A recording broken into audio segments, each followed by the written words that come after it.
Hola amigos, soy Héctor de Alexandro y en este vídeo voy a hacer un trabajo en torno a uno de los cuentos favoritos míos.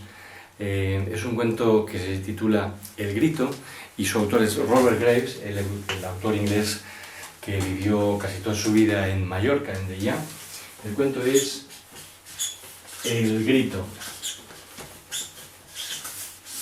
y su autor es el famosísimo Robert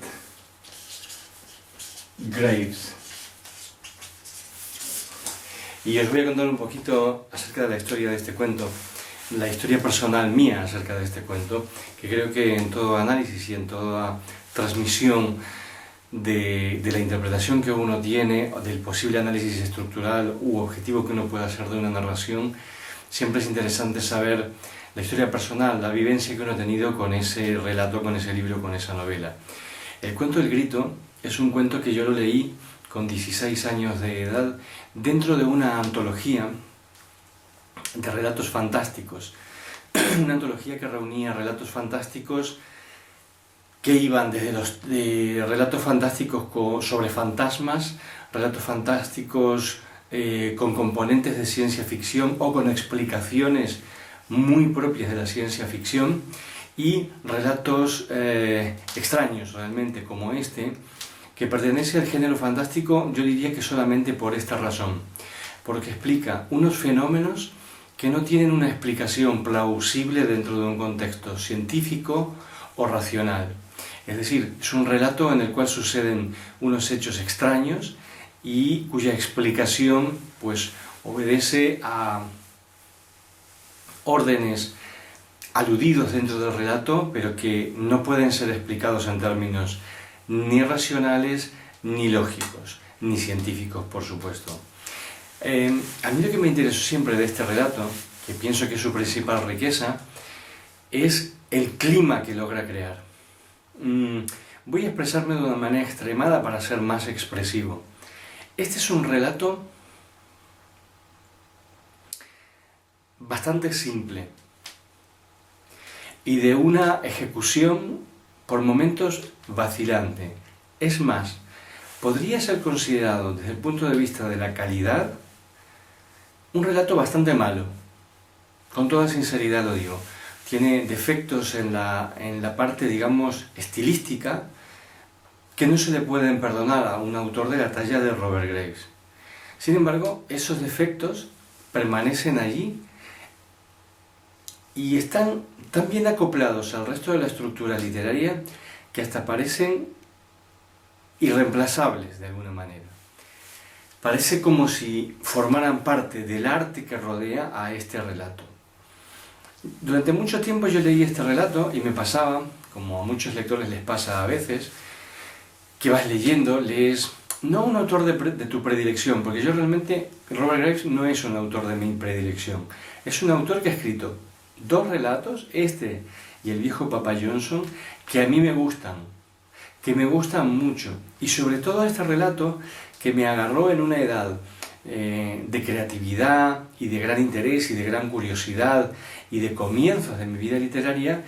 Entonces digamos que me atrapó, me enamoró emocionalmente, me tocó muy profundamente y por eso me gustó mucho.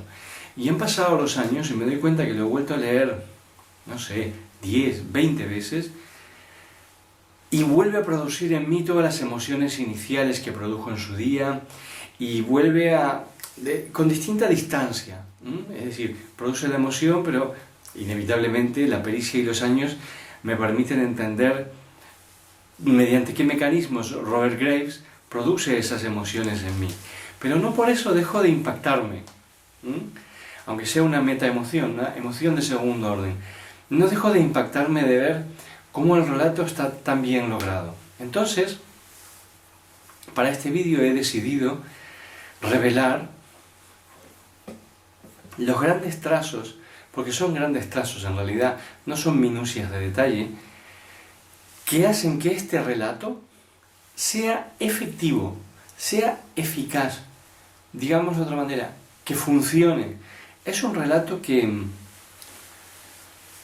podría decir que asusta, Pero bueno, si lo comparamos con el género de terror, sobre todo del cine, tampoco asusta demasiado. Digamos que perturba, o más bien que inquieta. Estas son algunas de las emociones predominantes durante el relato, que se resuelve de una manera que quizá incluso uno diga, bueno, se le ha ido un poco la mano al autor, ha sobrecargado de detalles, de anécdotas más que de detalles, que se producen todas juntas, una serie de desgracias todas juntas. Pero bueno, a veces en la vida a las personas les suceden una serie de desgracias todas juntas en tal volumen que uno dice, no puede ser que esto le pase todo a la misma persona y en un lapso de tiempo tan breve. Puede suceder. Pero curiosamente en el arte, cuando éste pretende causar un efecto emocional en el fruidor, en el disfrutador de ese arte, en el lector en este caso, puede saturarlo y el lector dice, bueno, se le ha ido un poco la mano, ¿no? Pero a pesar de que se le haya ido la mano, este relato sigue siendo eficaz. Entonces he pensado, no voy a entrar en los pormenores de la trama, porque, entre otras cosas, bueno, vivimos esta época estúpida en que la gente escribe sin trama y la gente decide no tener emociones vinculadas a tramas, y algunos llegan a tal grado de imbecilidad que llegan a decir, no soporto leer relatos en los cuales esté continuamente perturbado por la inquietud de saber qué va a pasar al final y que todo se resuma en lo que va a pasar al final. Sí, un poquito de razón tienen, pero esa es la esencia del relato y es la esencia de unas sociedades que durante siglos y siglos y siglos vivieron bajo la égida de un tipo de pensamiento de que se asciende hacia una cumbre en la cual se estalla en fuegos artificiales o en unos tonos solemnes no muy artificiales y luego se desciende hacia un llano donde la cosa acaba. Y este era el esquema general de los relatos. Este esquema lo respeta el grito. Quizás como respeta este esquema, también tiene su punto de eficacia. Desde ese punto de vista, y para ya entrar en materia, voy a poner un detalle. Un elemento estructural que posee el grito de Robert Graves es que tiene una trama clásica que quiere decir que la historia que se cuenta está estructurada de determinada manera y esa manera es poco antes del final. Es decir, comienza en un punto que está muy próximo al final. Pero antes de llegar hasta este final, desde este punto se va hacia atrás, narrando historias, anécdotas, en torno a una pareja y un acompañante de esa pareja. Son tres los personajes centrales. Son Richard, Charles y Raquel, o Rachel, en inglés. Pues son Richard y Rachel, que son una pareja, y Charles, que es the Stranger in Town, el extraño en la ciudad que aparece. El elemento perturbador que entra en la vida, él es un elemento perturbador que irrumpe es el verbo en este caso, en la vida apacible de Richard y de Rachel. Esta es la historia.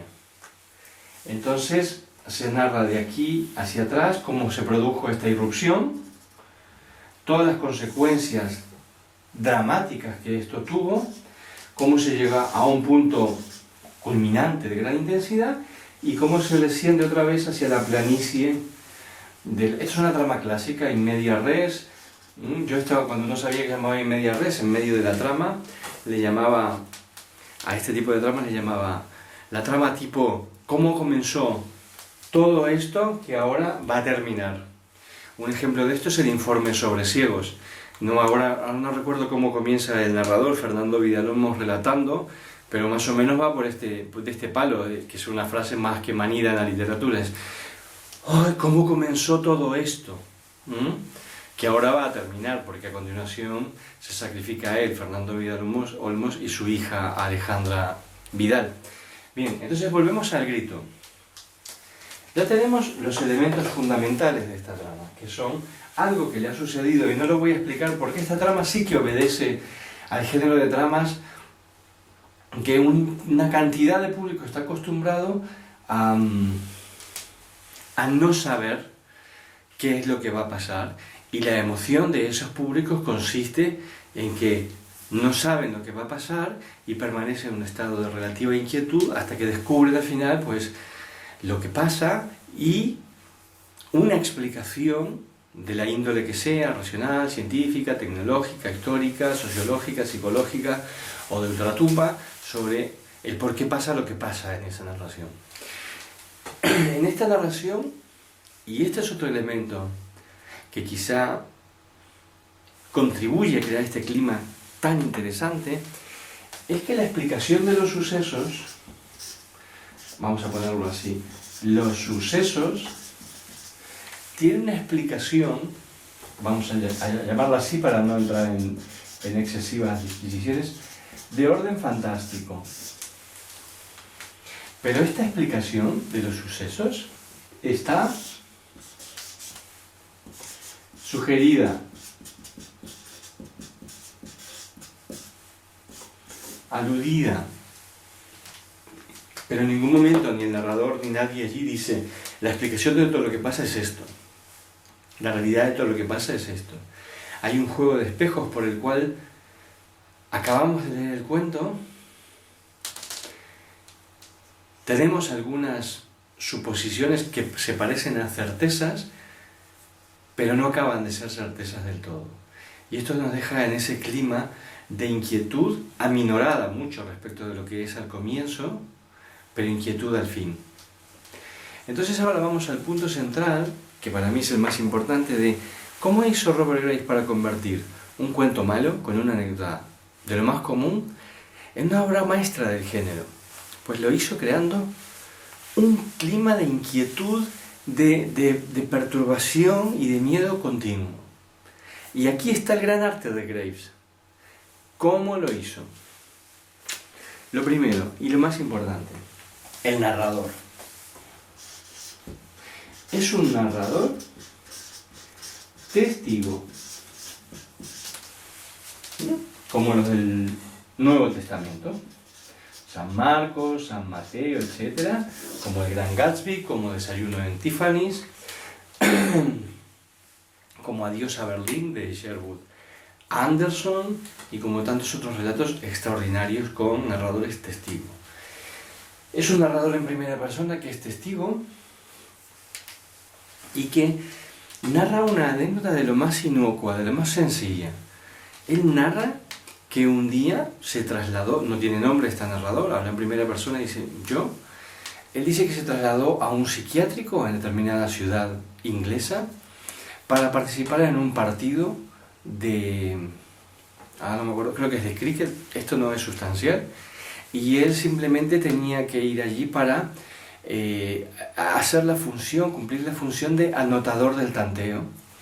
Entonces cuando llega allí, el director de la clínica psiquiátrica le dice, bueno, le explica más o menos el ambiente sobre lo que se va a encontrar allí, cómo son los locos que hay allí internados y cómo va a transcurrir el tema del partido y del tanteo, y le explica que lo va a poner a observar el partido y a anotar el tanteo junto con un loco, con un internado psiquiátrico muy especial, muy inteligente, brillantemente inteligente, y que tiene la creencia de que ha asesinado a varias personas. Entonces, de esta manera se empieza a crear el clima.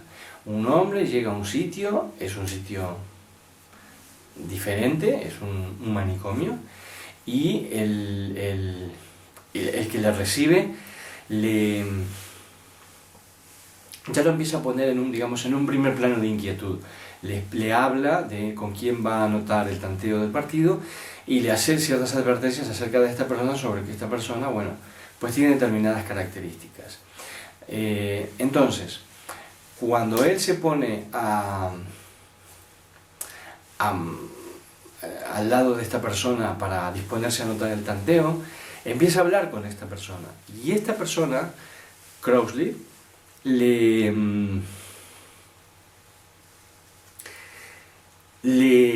empieza a hablar sobre sí mismo, se presenta y le explica pues cómo es la vida allí en el psiquiátrico, y tiene un grado de sagacidad, de inteligencia y de cinismo que lo convierte realmente en un personaje que es un antecedente directo de Aníbal Lecter, porque es un enfermo psiquiátrico que se burla del director de la clínica. Dice que él está más informado a través de las revistas psiquiátricas sobre la actualidad, lo último en psiquiatría, porque lee más y en más idiomas que el propio director. Y que ha captado que el director, cuando le hace, supongamos, la terapia semanal, pone especial énfasis si él en sus sueños pone serpientes y manzanas, pero lo cuenta en un tono irónico, despectivo, y le gusta mucho que le ponga manzanas y serpientes, entonces yo pues no escatimo a esto, ¿no? Algo así. Entonces esto nos va informando un poco acerca de cierta crueldad del intelecto de este personaje que se llama Crowley. A partir de ahí el relato transcurre de manera clásica y el clima de progresiva inquietud se va dando a través de que el narrador, testigo, va diciendo que va sintiendo miedo. Y cuando Crowley, de una manera totalmente clásica, le hace una propuesta del tipo, ¿quiere que le cuente una historia? Le empieza a contar una historia, que esa es realmente la historia que cuenta el relato, que es el grito. Va explicando Crowley, cuando cuenta la historia de Rachel y de Richard. Y a través del relato de Crowley, dentro del relato del narrador testigo, con la lente interpuesta de la opinión que tiene el psiquiatra acerca de ese enfermo psiquiátrico, y luego la presentación que el narrador testigo hace de ese nuevo narrador, este nuevo narrador empieza a narrar la historia, que es la propiamente dicha la historia de El Grito, en la cual no voy a entrar en detalles, porque así la leen. Está en internet, está en Ciudad Seba, y está en el libro de Bruguera que mostré al comienzo, y también en una edición de Edad que se llama Ava Gardner y otros cuentos. Crowley empieza a relatar el relato propiamente dicho, El Grito, y lo cuenta como una anécdota que sucedió hace mucho tiempo en Australia.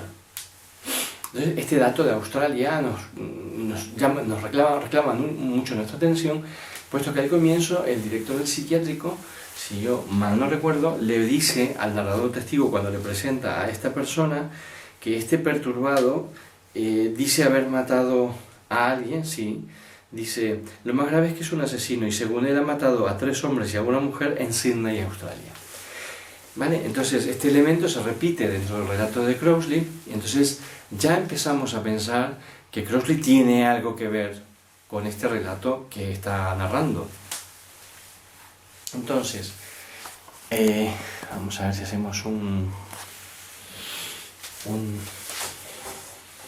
esquema interesante. Seguimos entonces. Trama clásica, los sucesos son de orden, la explicación de los sucesos son de orden fantástica y están sugeridos, y el narrador es un narrador testigo para este relato titulado El Grito. El Grito, vamos a ponerlo de nuevo aquí. El Grito, de Robert Graves. Entonces, tenemos un narrador testigo, ¿ok?, que llega a un sitio. Allí, un director del psiquiátrico le presenta a un nuevo personaje, que es Crowley. Crowley, al narrador testigo, le cuenta una historia, que es propiamente El Grito. La historia que hemos venido a leer dentro de este cuento. Entonces, cada vez que pasamos a través del filtro de cada uno de estos narradores, vamos recogiendo las sensaciones, las impresiones, las emociones de ellos, y entonces El Grito, cuando aparece lo que es el relato propiamente dicho, está como si dijéramos envuelto en sucesivas caparazones interpretativas de los distintos narradores. Quiere decir que cuando el grito es presentado, nosotros ya estamos capturados emocionalmente por todas las sucesivas capas interpretativas que se han ido superponiendo antes de que se nos sea presentado el relato central. Luego, además, el relato central tiene varios vericuetos interesantes, que no los voy a explicar aquí en detalle para que podáis leerlo y disfrutarlo al máximo, que hacen que en sí mismo también vaya oscilando emocionalmente ante los ojos, ante la percepción del lector, y se vaya volviendo cada vez más en un relato muy, muy rico. Algo interesantísimo que hace Robert Graves es que cuando Crowley empieza a relatar lo que yo digo propiamente el relato del grito, Crowley propone, ¿no? Le dice, hace toda hace una declaración, dijéramos, estética sobre lo que es un relato.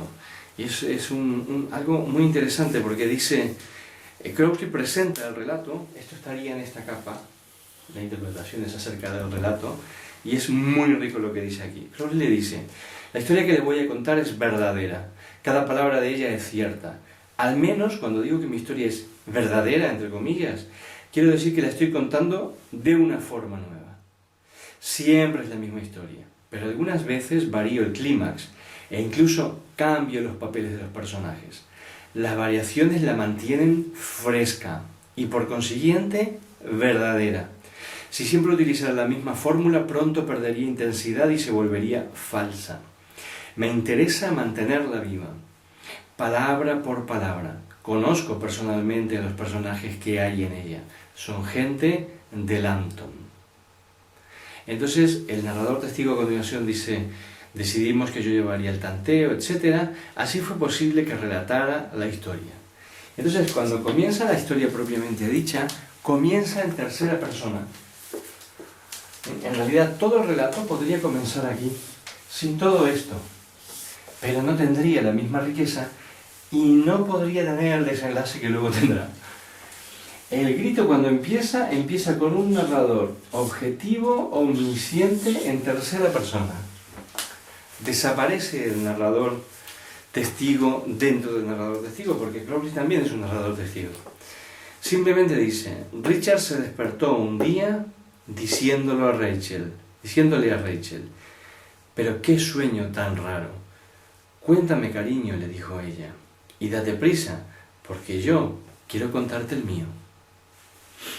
Yo siempre, desde que leí esto y que me enteré que Robert Graves vivía en Mallorca, en Deià, siempre pensé, y esto forma parte de la historia de lo que uno vive con la literatura, siempre pensé que seguramente este cuento a él se le había ocurrido alguna mañana al despertarse allí en Deià y tener allá el mar lejano y aquellas rocas tan impresionantes que hay en Deià, en la playa, y pensé que esas rocas tenían algo que ver con unas rocas que luego aparecen en este relato y que son sustanciales dentro del relato, unas piedras que hay en unas dunas. Y todo esto me hizo, de alguna manera, que mi fantasía volara bien lejos. Son esas cosas que aporta no solo el texto, sino el paratexto, ¿no? La biografía propia del autor, a ver, ¿de dónde sacó esto? ¿Cómo se le ocurrió esto? Pero lo que me pareció siempre más hermoso de todo este relato, que es un componente relativamente idílico, lírico, romántico del relato, es que esta pareja vive como si dijéramos en una suerte de Edén matrimonial. Viven en el estado de felicidad. Y cada mañana cuando se despiertan, se relatan sus sueños. Y lo más interesante es que sueñan las mismas cosas y se encuentran dentro de sus sueños. Esto que podría parecer de un mundo más similar al de García Márquez, está sin embargo presente en este relato de Robert Graves mucho tiempo antes que García Márquez. Y es muy interesante que aparezca este elemento, que aporta otra serie de dimensiones emocionales y de marco y de clima y de ambientación al relato. Incluso le aportan un elemento de climas muy contrastante, con la crueldad extrema que va a aparecer cuando en la vida de Rachel y de Richard, que son los protagonistas, aparezca Charles, porque Charles es un elemento profundamente perturbador. Y entonces no explicaré los detalles de la trama, pero sí que diré que el elemento perturbador es Charles y que a él está vinculado directamente el asunto este de el grito. Es un hombre que sabe proferir un grito que según él aprendió entre unos aborígenes en Australia, proferir un grito que mata, que fulmina, que enloquece, que entristece, que apena, que deprime, que hace muchas cosas. Ese es el elemento fantástico de la historia y también toda una serie de componentes relacionados con las piedras que habitan en la playa y qué relación guarda cada una de esas piedras con el alma de las personas que viven en el pueblo cercano. Bien, no entraré en los detalles de esta interesantísima trama, pero sí os diré que una vez desarrollado todo el relato objetivamente del grito, con intercalados cada tanto dentro de la narración objetiva, digámoslo así, de acotaciones escénicas, que son dos o tres, sobre la situación que se está viviendo en el partido en el que está anotando el tanteo, mientras Crowley está contando este relato. Entonces, bueno, el relato del grito trata acerca de la historia de lo que le pasa a Richard, a Rachel y a Charles, perdón. No entro en los detalles, pero hacia el final a Charles le pasa algo que hace que lo ingresen en un psiquiátrico. Y entonces descubrimos, y esto es relativamente sencillo, descubrimos que Charles tiene un apellido, y su apellido es Crowley. O sea que el elemento más perturbador del relato del grito que está siendo contado por Crowley probablemente sea el propio Crowley. Pero esto a lo que se alude continuamente, de manera sesgada, nunca se especifica de una manera clara y contundente. Y esto perturba aún más la mente de quien está leyendo. Hacia el final del relato se desata una tormenta tremenda en el propio partido de cricket, cuando este relato ha terminado. Y en la tormenta le sucede una desgracia al director del psiquiátrico, muere, y a Crowley. Y sobrevive el narrador testigo. Es un relato que parece que fuera entrando en sucesivos callejones cada vez más grandes que van incluyendo los anteriores y tiene una vía de salida que hace el mismo procedimiento con datos que ya fueron mencionados aquí. Le va dando nuevas ubicaciones a las cosas que hay aquí en este lugar, porque entre otras cosas la descripción que Crowley en su relato hace de Richard y de Rachel, el narrador testigo la va a identificar con las personas con las que él, en ese pueblo a donde ha ido a anotar los tanteos de este partido, con las personas con las que él mismo está conviviendo. Estos elementos de sorpresa, aunque yo los relate aquí, y aunque para el lector que solo busca la sorpresa pueda en cierto modo arruinar el pastel, pero no creo que le arruine el pastel porque el núcleo grande del libro, perdón, del relato y la mayor cantidad de páginas está destinada a este relato central que es el grito, del cual no he explicado de qué va. No he dicho de qué trata, ni cómo se desarrolla, ni qué va pasando dentro de él, y es muy interesante. Y tiene bastantes diálogos muy interesantes y transiciones psíquicas entre los tres personajes, Richard, Rachel y Charles, cambios, mutaciones que son muy ricas y muy interesantes, pero no las analizo para no revelar detalles de la parte más interesante de la trama. Me interesaba simplemente destacar de qué modo envasa o, ¿cómo se dice actualmente? Incrusta Robert Graves